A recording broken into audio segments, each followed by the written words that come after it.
FFTV podcast.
Very good. Just a word on Saturday.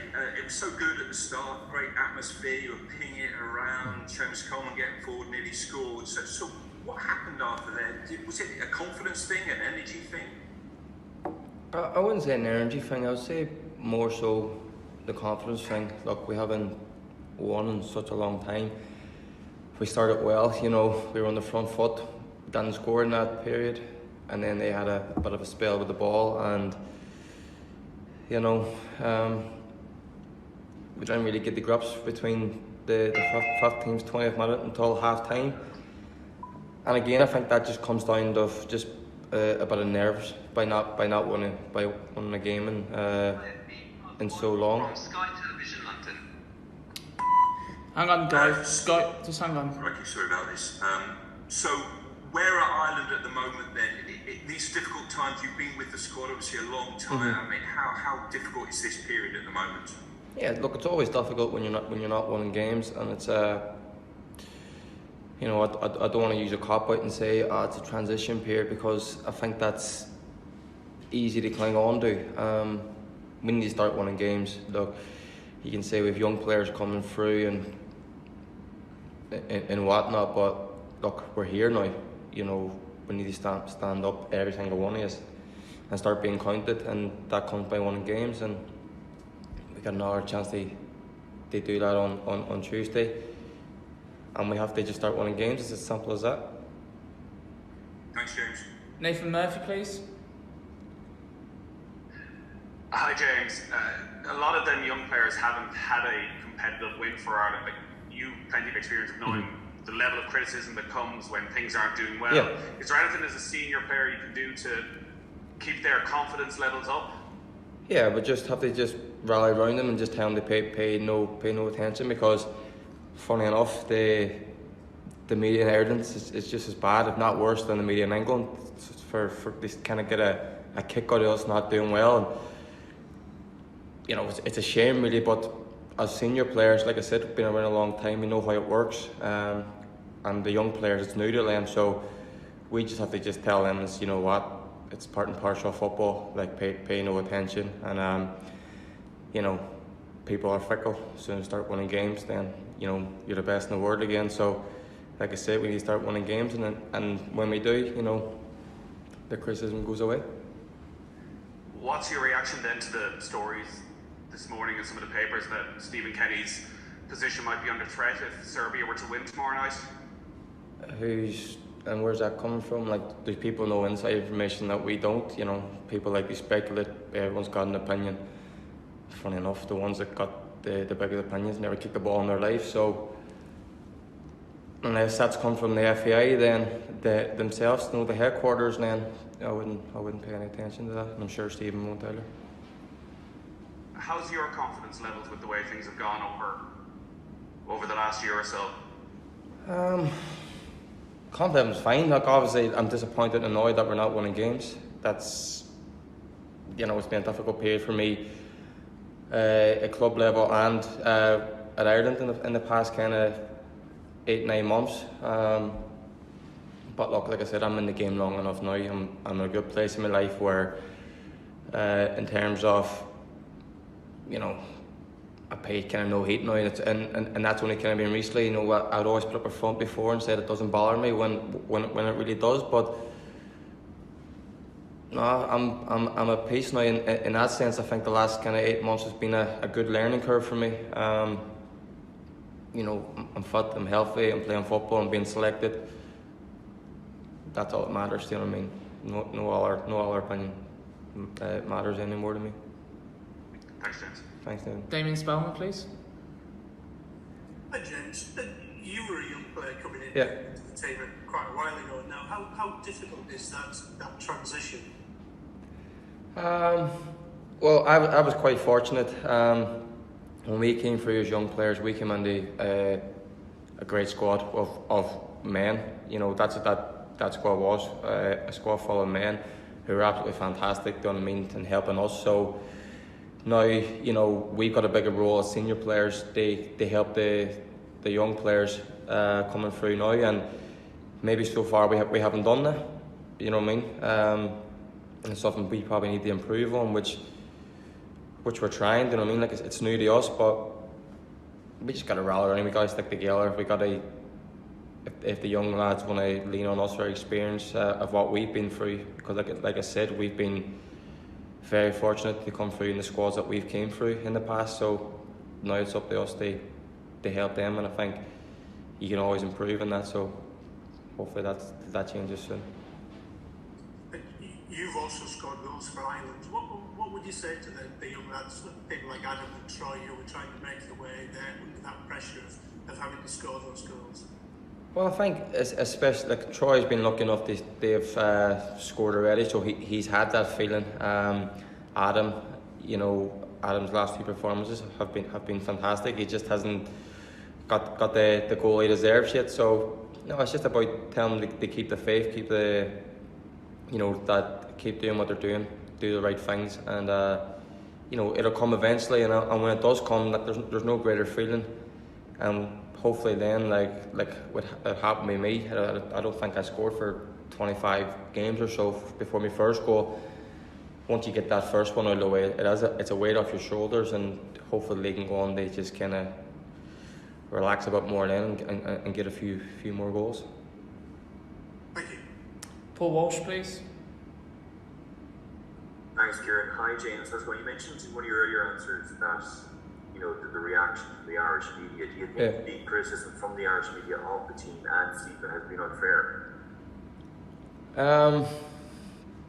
I'm not just talking about just under Stephen. I'm talking about it. It's always been that way.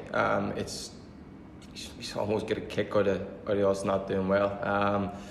Do you really think that? I do. I've been there. I've experienced it. You know, I've been around now almost 10 years near this team. Like there's no one going to convince me otherwise.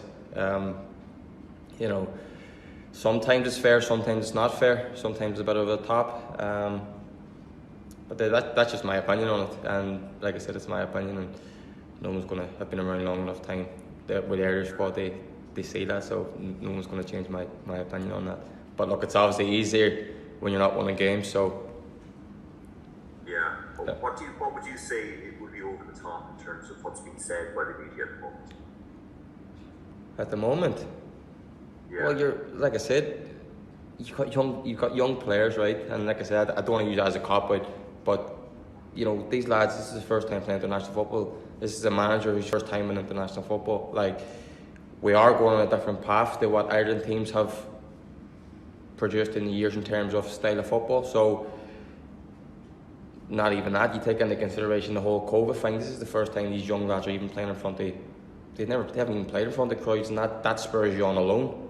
So, you know, obviously I'd ask for patience with them, but you know, like I said, it's cutthroat. The media's harsh, and I can ask for a bit of patience, but when you're not winning games, it's, you know, falls on deaf ears. So, and I can understand that. Gavin Cummins, please, to end the live section. James, I just wonder, have you not seen a lot of patience from the media, considering that only one game to be won in 15 matches, and everything you said about Cole?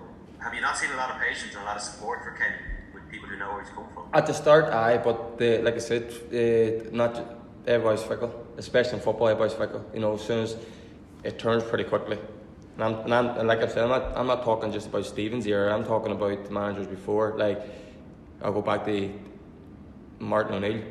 that World Cup campaign was a fantastic campaign until the very last game, and then the dagger and the knives were out after that, the 5-1 like that. I remember the time thinking, this is madness. This is astonishing, actually, the reaction after that, considering the group we were in and how close we came. Like after Wales, we were brilliant. We were unbelievable. Nobody could speak highly enough of it. But after Denmark, it was complete over the top reaction, and I think that's always kind of been the case. As soon as Are you seeing the same thing that you're seeing post Denmark at the moment, or is there any relationship? No, I just think at all? the point I'm trying to make is how quite quickly the support for Stephen was until, like I said, we're going through a difficult period at the minute, but the reaction so far for even the people who supported him at the start have just completely flipped and have just gone completely the other way. And I think, look, we won Tuesday night. Do you know what I mean? We put a run of ones together. The same people who have the knives out now, they're the biggest supporters again. And like I said, football's fickle, and you kind of, that's just the way it is. Okay. Hey James. Hey Dan. Just in terms of though the results, there obviously is still some concern Yeah. among people with the run of results. What can you say to people who are genuinely concerned that it's just not working? You're behind the scenes, you're in the training sessions, you can see the work that's going on. What sort of message can you give to those people to almost reassure them that better times are ahead? Well, I think apart from the Azerbaijan, I don't think the performance was bad against Azerbaijan. I think for that 15-45 in the first half, it was unacceptable.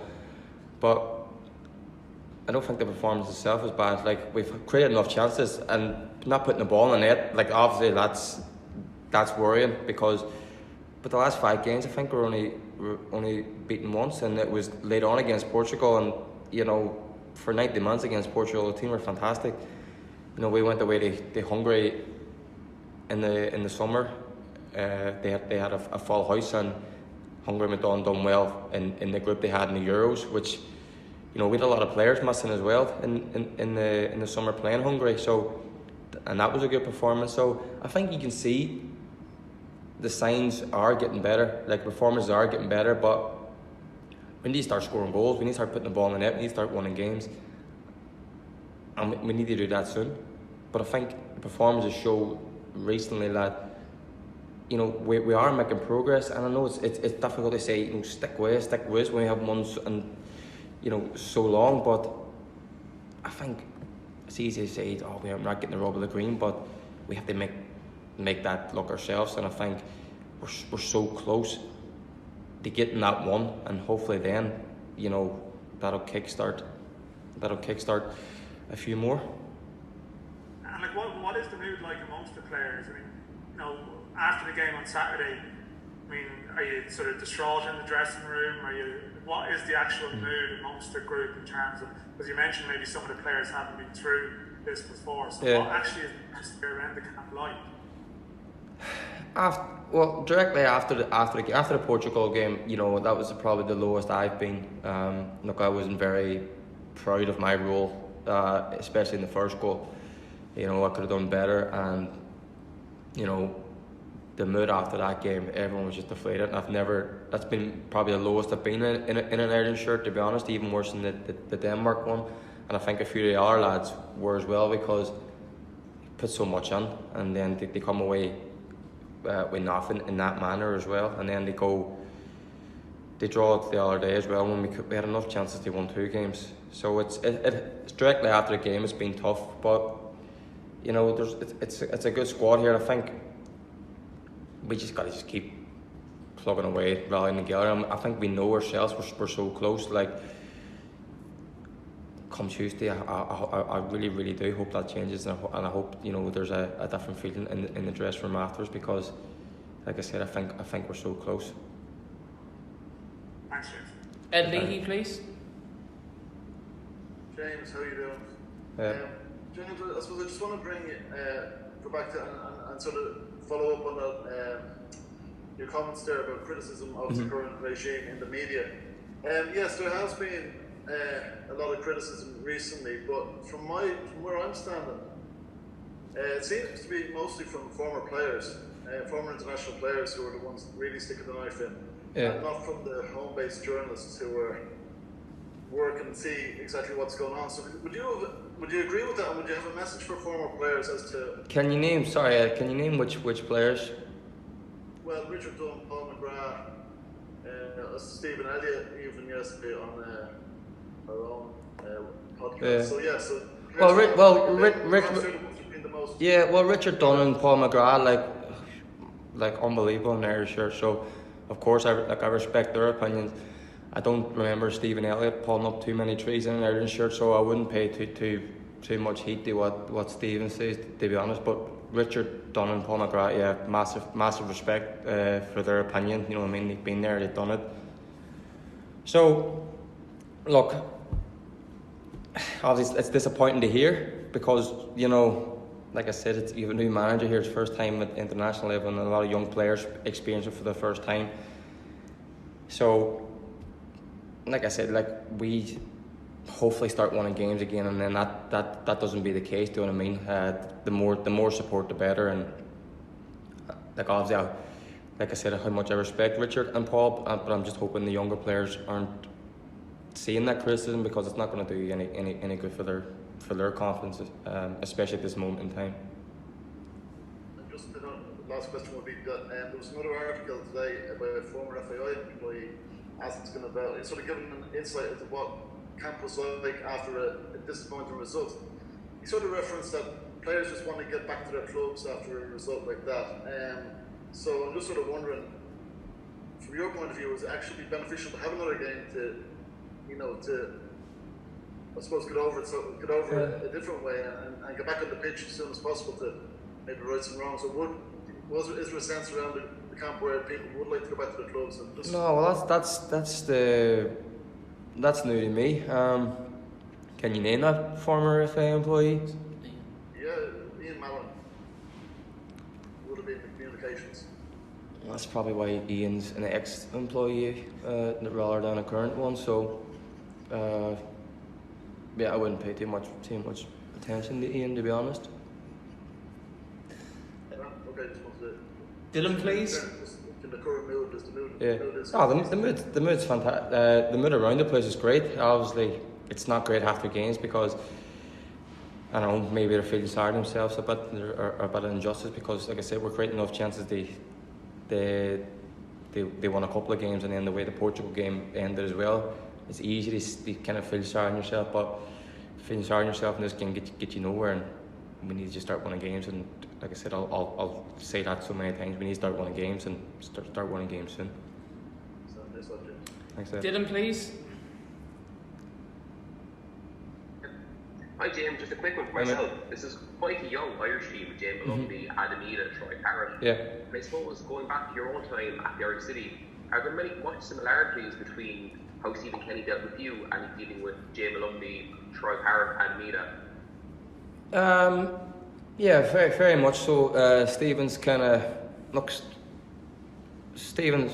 he's such a nice man, first and foremost. Do you know what I mean? Like he's not a ranting and raver. He's not someone to put players down. He tries to build them up as much as possible. As a young player, that's obviously that's brilliant. That's what you want to hear. But you know, in the same sense, you can be following the young thing as much as you want, but you know, like I said, also senior players need to kind of tell them as well when things aren't going well in terms of around the place, if they step out of line or whatnot. They need the kind of harsh realities as well. Do you know what I mean? It's all nice being told, you know, giving a lot of compliments, and Stephen's very good at that. And you know, in the same sense, he'll tell you when you're out of line. Do you know what I mean? I've experienced that a few times. Do you know what I mean? He doesn't let you. So he's quite good at getting that balance between, you know, building your confidence up, but making sure that you don't kind of, you know, take it for granted as well. So, yeah. And final question from Philip Quinn, please. Hi James.